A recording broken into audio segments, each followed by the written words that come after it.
And since launching in 2008, Invisible People has become a pioneer and trusted resource for cause campaigns with major brands like Hanes, Ford, Pepsi, GM, and Ritz Crackers. In 2018, the Nonprofit Times included Mark in their 2018 Power and Influence Top 50 Nonprofit Executives. Mark lives in Los Angeles, California, joins us today for our 30th anniversary. Please welcome me and join me in welcoming Mark Horvath.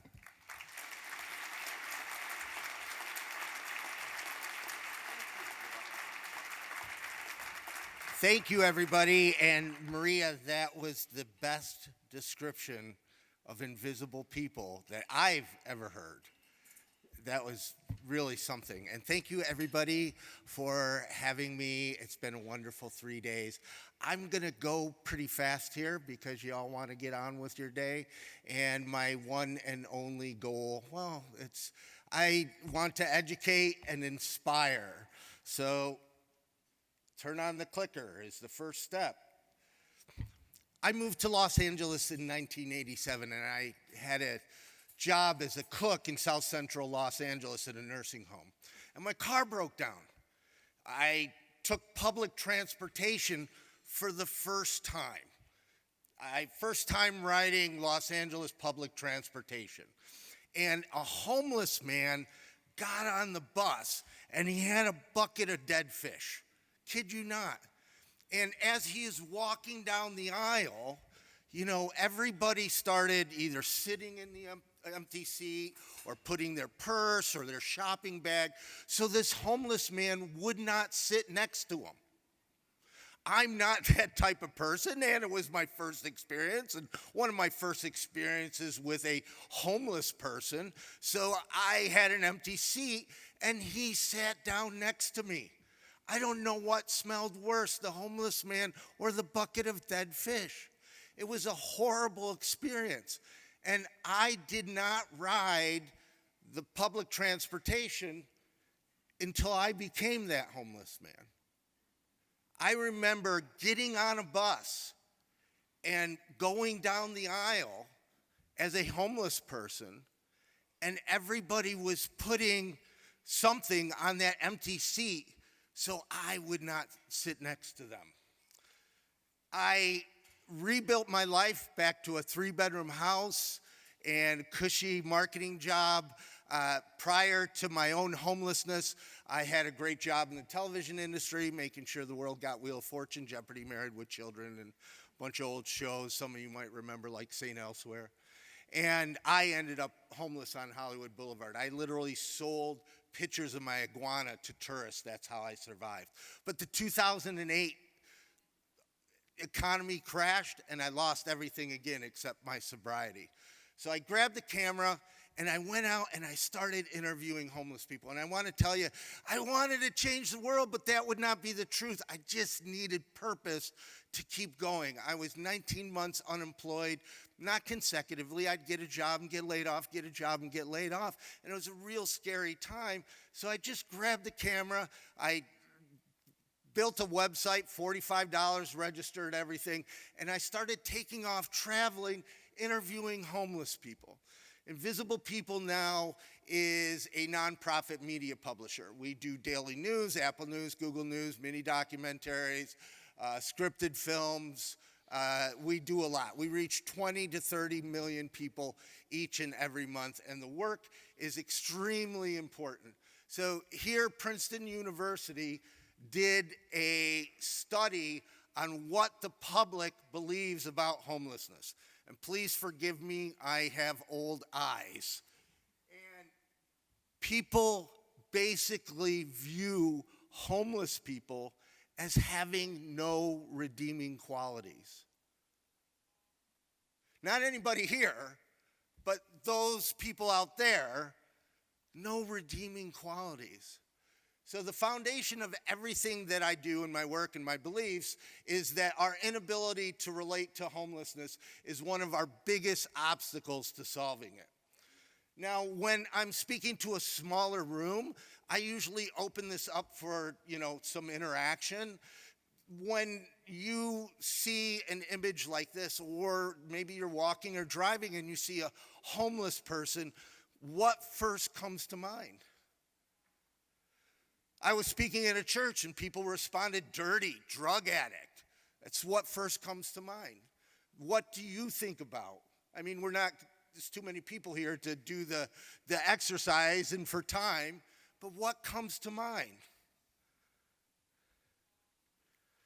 Mike has been homeless for 8 years. He was able to rent a room on his retirement for $550 a month, but then it started to go for $1,200 a month, and he's been homeless ever since. Semba was a caregiver for his wife, and when his wife died, they evicted him. And Eric was a computer technician, and this is his bed every night. And Alyssa sleeps outside of the apartment building that she lived in for 14 years. Dale did 2 tours of Vietnam. When I asked him if he's getting help, he said all he gets from the VA is coffee and donuts. Rashid was at the World Trade Center at 9:38 in the morning at 9/11. He worked construction for the next 4 years, cleaning it up, developed health issues, and when I met him, he was living in a park in park in New York City, sorry. And Drew is an engineer. A drunk driver hit their car, killed his wife and his daughter, and he's been drinking ever since. When I met him in Tampa, Florida, there was no support. And John, his mom tried to drown him when he was 5 years old. Perry, mom was a heroin addict, and heroin made her feel good.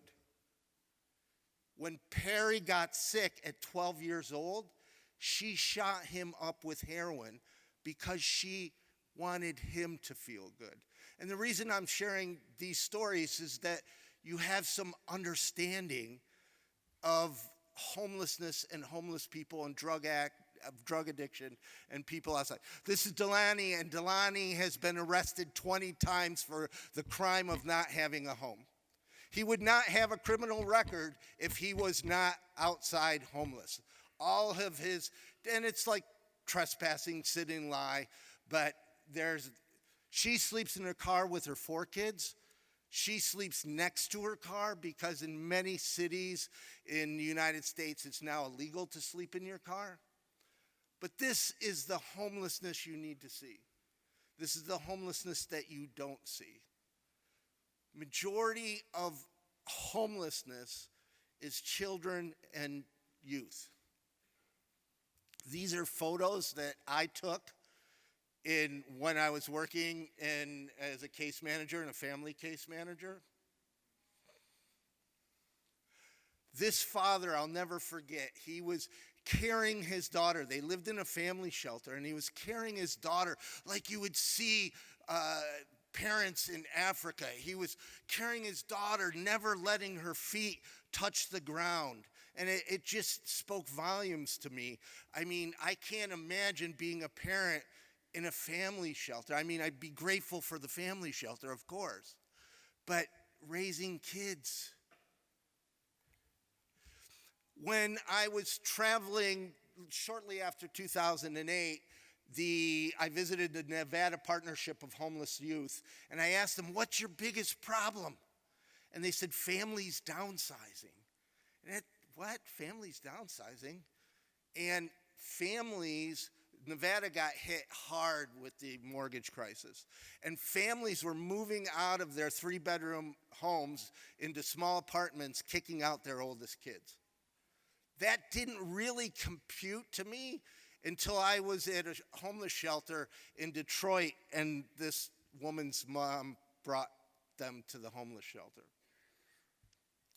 Sergey was 18. This is his 18th birthday. And we're seeing 2 demographics of homelessness that are growing. One is youth, and the other is seniors. Homeless shelters are starting to look like nursing homes, and it's going to tax social services. And its boomers are the biggest population, are getting older. Majority of people with mental illness The majority of people that have substance use disorder will never experience homelessness. They live in apartments and houses.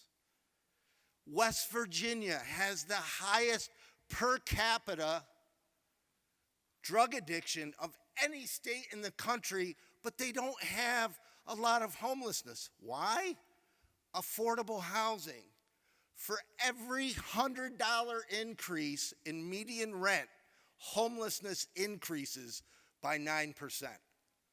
I'm going to repeat that.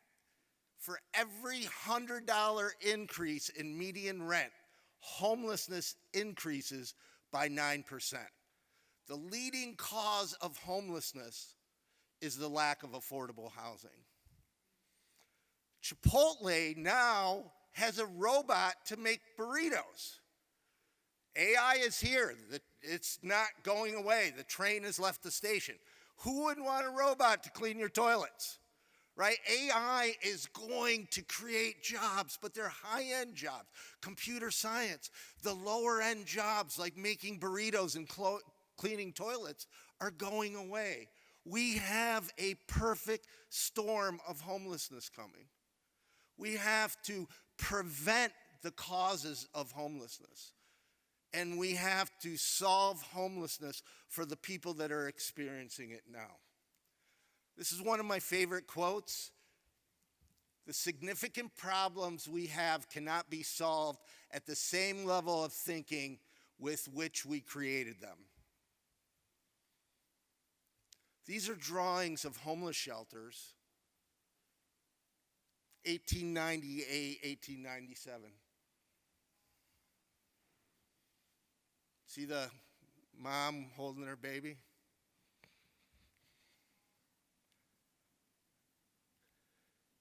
This is the Glendale Winter Shelter. See any difference? It's 100 years. One's a drawing, black and white. One's color. We're still warehousing people 100 years later. And please hear me, shelters play a viable part in a community-wide solution to solve homelessness. Families in transition, I did a tour yesterday. They're actually housing more people than are in their emergency shelter. You know how important that is? The issue is we've gotten really good, or much better, at closing the back door, housing people. But the front door is wide open. I was at an event with the mayor of Sacramento a couple days ago, and he said for every person they get out of homelessness, 3 new people enter into homelessness.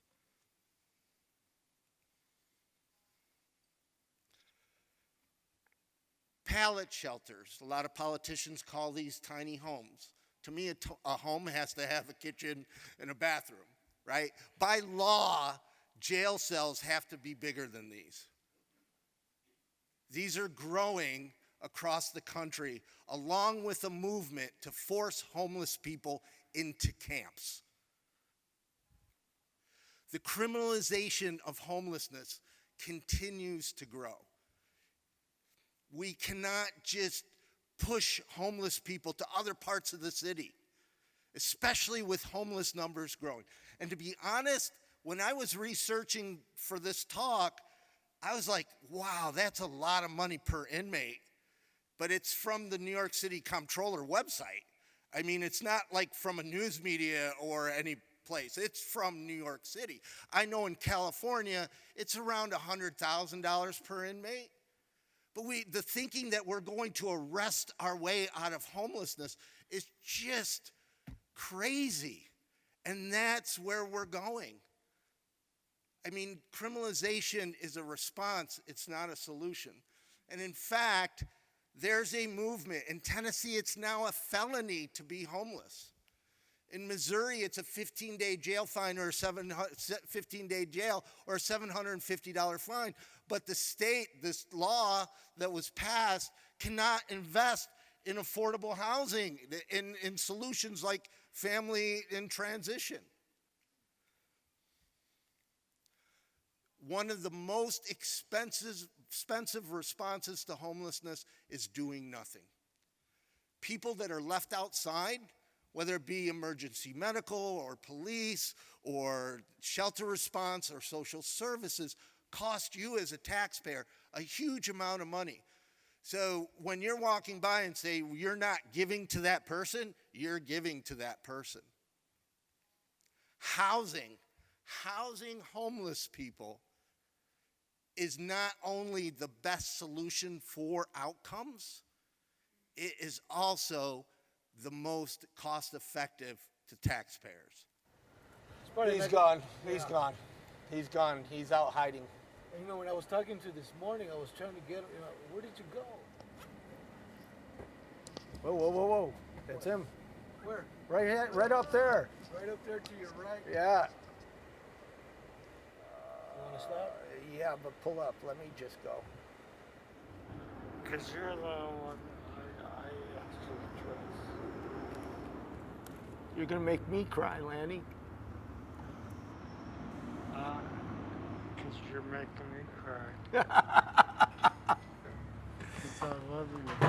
I love you too, Lanny. And I don't want anything bad to happen. Tell me what you're going to help me with.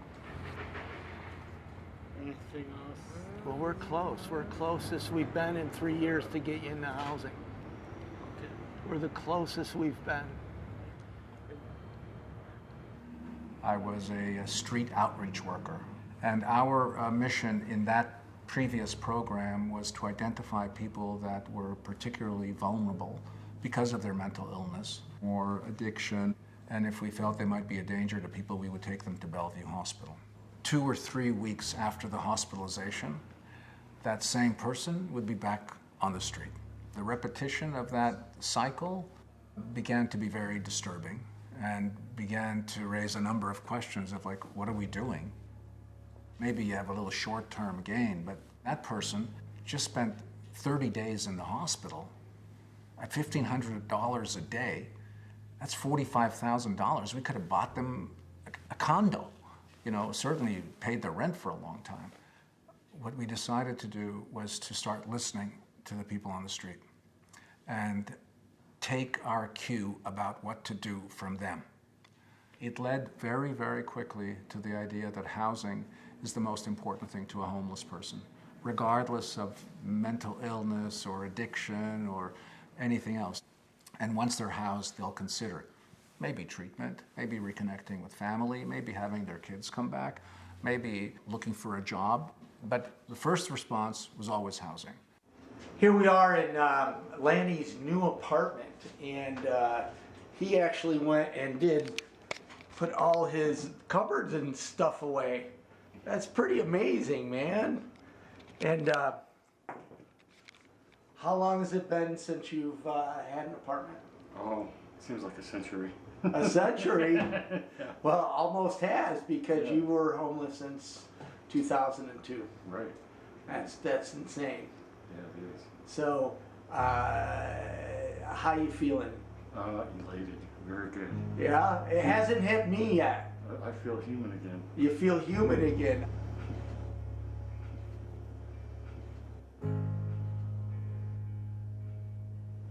How did getting a set of keys make you feel different? That I was finally home. That I was finally in a place where I can start focusing on bettering myself. The remarkable thing was that people did so well. People once housed began to have a life, even though they still suffered with addiction and mental illness. People have a functional ability that is quite separate from their diagnosis, it turns out.